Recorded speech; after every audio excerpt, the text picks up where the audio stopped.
Assalamualaikum warahmatullahi wabarakatuh. Hello guys, how's life? I hope you all happy and always be happy every day. Okay, first of all, let's praise to Allah Subhanahu wa Ta'ala, the Almighty who always give us mercies and blessings, so we all can gather here and attend in this virtual meeting. Salawat and greeting never stop sending to our Prophet Muhammad Sallallahu Alaihi Wasallam, who has brought us from the darkness to the brightness. So we are always in the right way. Okay, in this good occasion, first I would like to say thank you so much for Mr. Muhammad Yahya as a lecturer of philosophy of science and all of my friends from Baiklah. For this opportunity, I would like to tell you something a little about the structure of scientific theories, and we will discuss about it. Let's begin the structure of scientific theories. First, we'll discuss about what the meaning of scientific theories, pengertian teori ilmiah. Tetapi sebelum ke sana, kita akan sedikit merenungkan tentang kita diciptakan sebagai manusia yang dianugerahi dengan akal. Kita diberikan akal oleh Allah yang senantiasa dipergunakan untuk berpikir sebagai sarana untuk keberlangsungan hidup.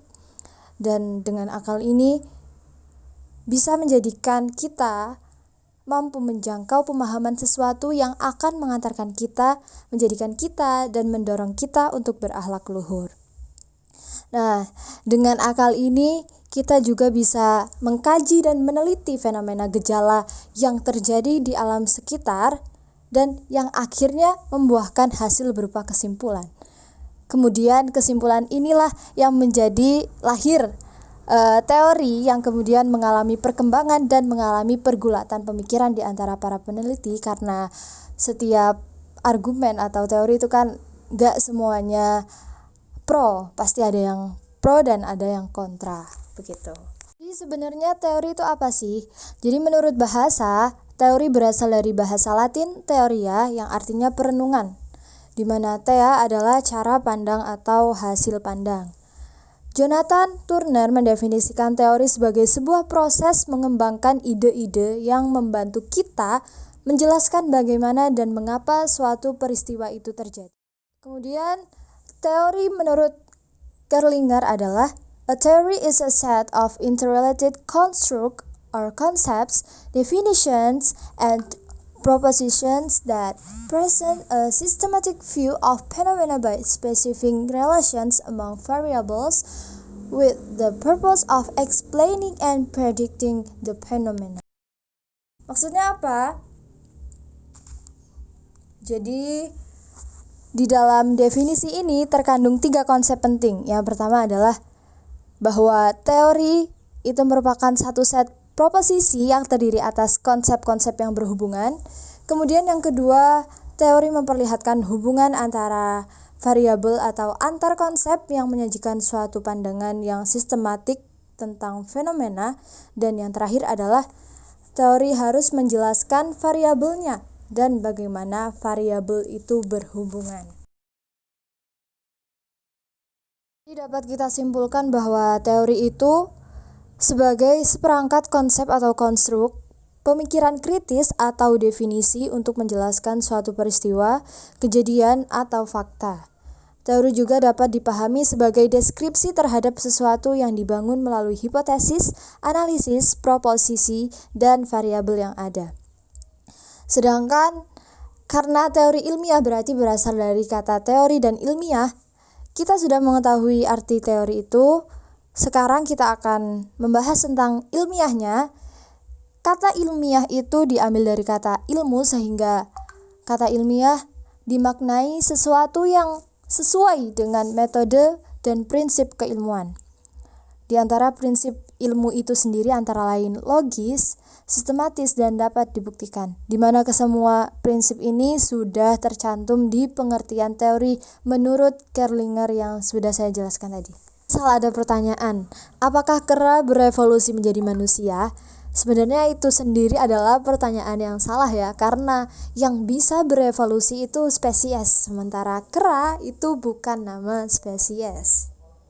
Lagi, gimana kalau pertanyaannya diubah? Jadi, apakah manusia itu berasal dari spesies yang termasuk dengan golongan kera seperti gorila, simpanse, orangutan, atau yang lainnya? Lagi-lagi, jawabannya adalah teori evolusi maupun Charles Darwin sendiri tidak pernah memberikan statement seperti itu. Dan faktanya memang manusia juga bukan berasal dari gorila, simpanse, orangutan. Tetapi masih banyak buku-buku sekolah yang mengatakan bahwa manusia itu berasal dari kera. Dan sebenarnya teori evolusi itu bukan hanya sebatas manusia dari kera atau bukan, tetapi luas. Dan salah satunya itu yang menentang teori Darwin ini adalah Harun Yahya, seorang tokoh dari Turki yang menentang sangat teori ini, dan dia mempunyai teori paham kreasionisme.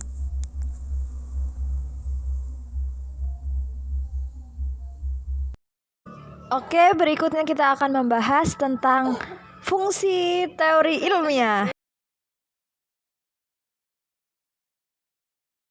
Mengorganisasikan dan mensintesiskan hal-hal yang terjadi dalam kehidupan, pola-pola dan hubungannya harus dapat dicari dan ditemukan, kemudian diorganisasikan dan disimpulkan. Hasilnya berupa apa? Hasilnya berupa teori yang dapat dipakai sebagai rujukan atau dasar bagi upaya-upaya studi berikutnya. Kemudian yang kedua adalah memfokuskan, bahwa teori pada dasarnya hanya menjelaskan tentang suatu hal, bukan banyak hal. Nah, untuk itu aspek-aspek dari suatu objek harus jelas fokusnya. Yang ketiga, menjelaskan. Teori itu harus mampu membuat suatu penjelasan tentang hal yang diamatinya. Penjelasan ini untuk apa sih? Untuk memahami pola-pola hubungan dan juga menginterpretasikan fenomena tertentu. Dengan kata lain, teori ini menyediakan tonggak-tonggak penunjuk jalan untuk menafsirkan, menerangkan, dan memahami kompleksitas dari hubungan-hubungan manusia. Yang keempat ada mengamati. Jadi nggak cuma menjelaskan apa yang sebaiknya diamati, tetapi juga memberikan petunjuk bagaimana sih cara mengamatinya, terutama bagi teori yang memberikan definisi operasional. Teoritikus bersangkutan memberikan kemungkinan indikasi yang paling tepat mengenai apa yang diartikan oleh suatu konsep tertentu. Jadi dengan mengikuti petunjuk-petunjuk itu, kita dibimbing untuk mengamati seluk-beluk yang diuraikan oleh teori itu. Kemudian ada membuat prediksi.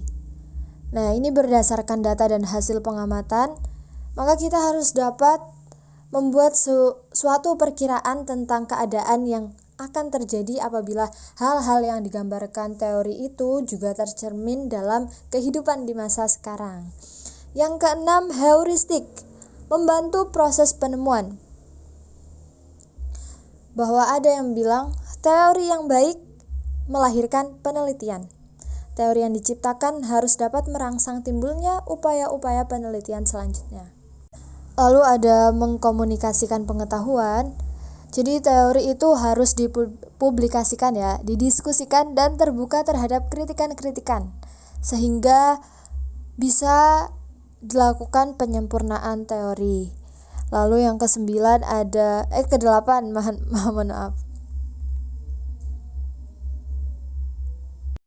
ada kontrol atau mengawasi, di mana fungsi ini timbul dari persoalan-persoalan nilai, di dalam mana teoritikus berusaha untuk menilai keefektifan dan kepatutan perilaku tertentu.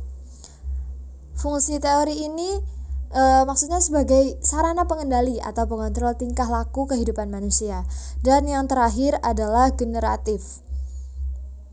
Ini sangat menonjol ya di kalangan pendukung aliran interpretif dan teori kritis, di mana menurut mereka Teori itu juga berfungsi sebagai sarana perubahan sosial dan kultural, serta sarana untuk menciptakan pola dan cara kehidupan yang baru.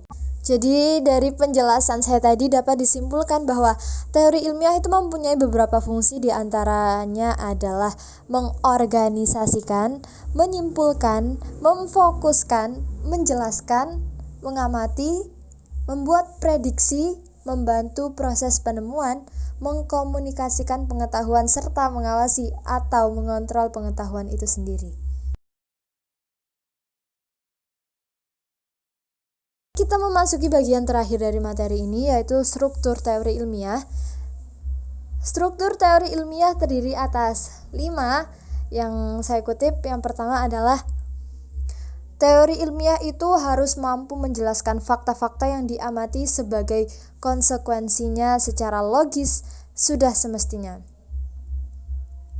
Nah, jadi teori itu ya harus mampu, dia bisa menjelaskan fakta-faktanya. Kalau nggak bisa menjelaskan faktanya, berarti itu butuh dipertanyakan.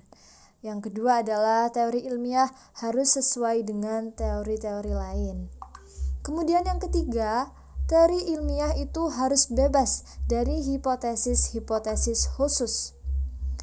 Kemudian yang keempat, teori ilmiah harus mampu memilih satu dari teori-teori yang ekuivalen satu sama lainnya. Dan yang terakhir adalah teori ilmiah harus mampu memilih suatu pengujian yang menentukan. Okay, may be enough for me. I'm so sorry because I have so many mistakes here. Hopefully what I say useful for us, and thank you very much for your nice attention. And finally I say wassalamualaikum warahmatullahi wabarakatuh.